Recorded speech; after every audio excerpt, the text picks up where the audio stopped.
ले चलते हैं आपको राजस्थान विधानसभा में इस वक्त नेता प्रतिपक्ष गुलाब चंद कटारिया क्या कुछ कह रहे हैं। कोई चिंता की बात नहीं, जो डूबना है प्रदेश को तो डूबेगा। मतलब 10 वर्ष में चाहे मेरा सरकार रही हो चाहे आपकी रही हो, किसी मैं स्वयं शिक्षा मंत्री हूँ, अपराधी होऊंगा, कोई चिंता की बात नहीं। लेकिन आप कम से कम इन 10 सालों से इन जितनी कोचिंग संस्थाएं चल रही है, इनकी जितनी परीक्षाएं हुई है, उनके परीक्षा के रिजल्ट के साथ आप एक टीम लगा करके इनका पोस्टमार्टम करो, तब आपको समझ में आ जाएगा कि ये बीमारी कहाँ से चली है। ये बीमारी इन व्यवसायियों के थ्रू चली है। मैं और आप पेपर आउट करेंगे, पेपर लाऊंगा, 5 लाख दे दूंगा, 8 लाख दे दूंगा, मैं क्या 2 करोड़ 5 करोड़ 8 करोड़ दे सकता हूँ क्या भैया? ये सारे के सारे जो पैसे देने वाले बड़े बड़े दिग्गज लोग हैं, जो कोई 10 करोड़ में पेपर ले जाता है, कोई 3 करोड़ में ले जाता है, कोई 2 करोड़ में ले जाता है, फिर अपने कोचिंग संस्थान में रिजल्ट लाता है, उसके बाद बड़े बड़े पोस्टर बाहर लगाता है, मेरा 100% सिलेक्शन। ये है बीमारी की जड़।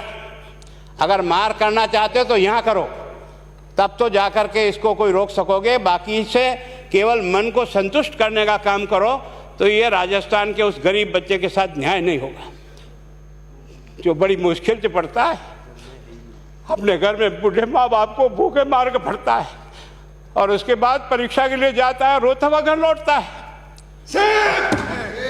क्या दुख नहीं होता है? हम लोगों के मन में कोई रहम नहीं है कि आखिर उस बच्चे का क्या होगा जो अपनी बड़ी पीड़ा के साथ पढ़ रहा है। इन सारे पैसे वाले लोगों के पास में आपने सारी सरकारी नौकरियों को भेज दिया। मैं बहुत कड़वा सच बोल रहा हूँ। आज जो पिछले 8 साल में नौकरी में लगे ना, उन सब का भी पोस्टमार्टम कराओ, आपको लगेगा आधा फर्जी मामला निकलेगा। कोई है नहीं, कोई सोचने वाला है इस पर कि आखिर उसके दर्द को कौन जानेगा, है ना। जिस प्रकार से हमने परीक्षा के माध्यम से इन पैसे वाले लोगों को उतार करके सारे के सारे उन गरीबों की आशाओं के ऊपर पानी फेर दिया। रात और दिन पड़ता है, भूखा प्यासा पड़ता है, घर बेच करके पढ़ता है, खेत बेच करके पढ़ता है, लेकिन जब उसका सिलेक्शन नहीं होता तो जहर खा के मरता है। कोई इस पीड़ा को समझने के लिए तैयार नहीं है। और हम इस कानून को ला करके दुनिया को बताना चाह रहे हैं कि हमने इतना बड़ा कानून कर दिया, इस कानून से कुछ भी नहीं होगा। मैं आज आपको कह रहा हूँ, ये जो आपने नए प्रावधान जोड़े हैं, मैं सोचता हूँ कि मुझे कुछ बोलने की इच्छा नहीं, मुझे बहुत दुख है इस बात का। क्या होगा ये?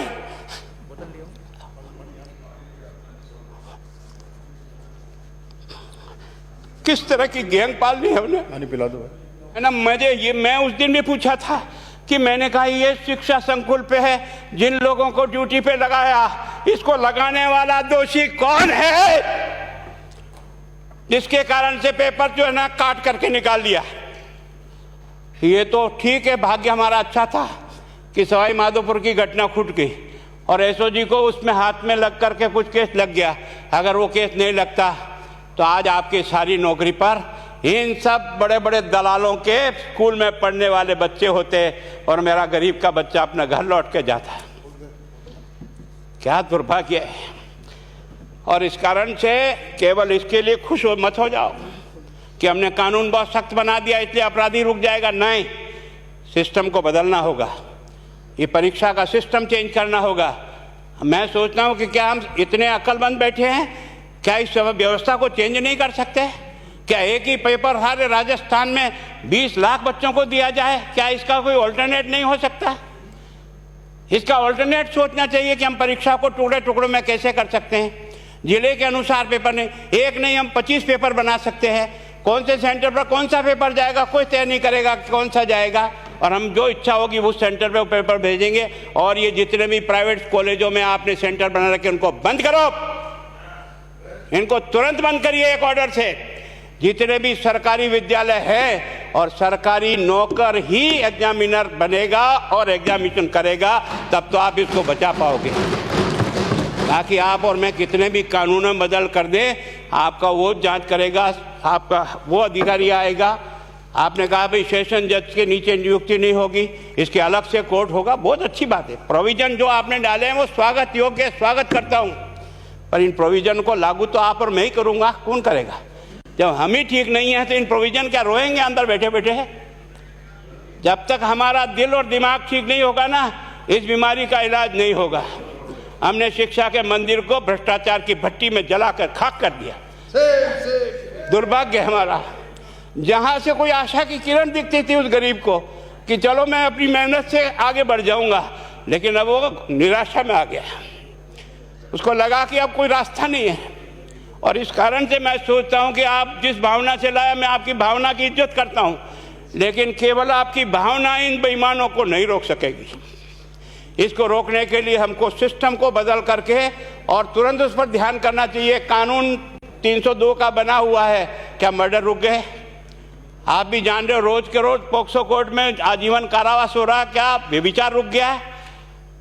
अपराधी को दंड मिल सकता है, अपराध बंद नहीं हो सकता है। अपराध बंद करने के लिए जो सिस्टम होते हैं उस सिस्टम में चलो। एकमात्र इस देश में भ्रष्टाचार की भट्टी में देश जल रहा था। केवल और केवल एक तरह से प्रत्येक व्यक्ति का खाता खुलवाकर देश के प्रधानमंत्री में सारा का सारा बेनिफिट उसका सीधा खाते में डाला। बेईमानों को चोट लगी नहीं लगी, उस तरफ अपना दिमाग बचाओ, उस तरफ अपना दिमाग लगाओ। किस बीमारी का इलाज कहाँ है और कैसे हो, इस बारे में चिंता करने की कोशिश करो।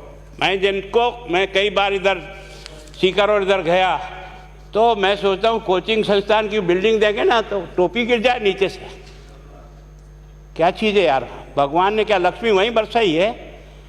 और जो बाकी संस्थाएं, उसका कारण यह है कि हमने अपनी दुकान को इतनी कमज़ोर कर दी है कि जहाँ बच्चे अच्छी तरह से शिक्षा लेकर के हम जैसे गरीब पढ़ करके यहाँ आ गए, अब वो रास्ते नहीं हैं। और इस कारण से मेरी बहुत विनम्र प्रार्थना है, इस बीमारी का इलाज चाहिए बच्चे को, कानून से नहीं होगा, कानून के अलावा होगा, और उसमें आप करें। धन्यवाद। Thank you. माननीय मंत्री महोदय।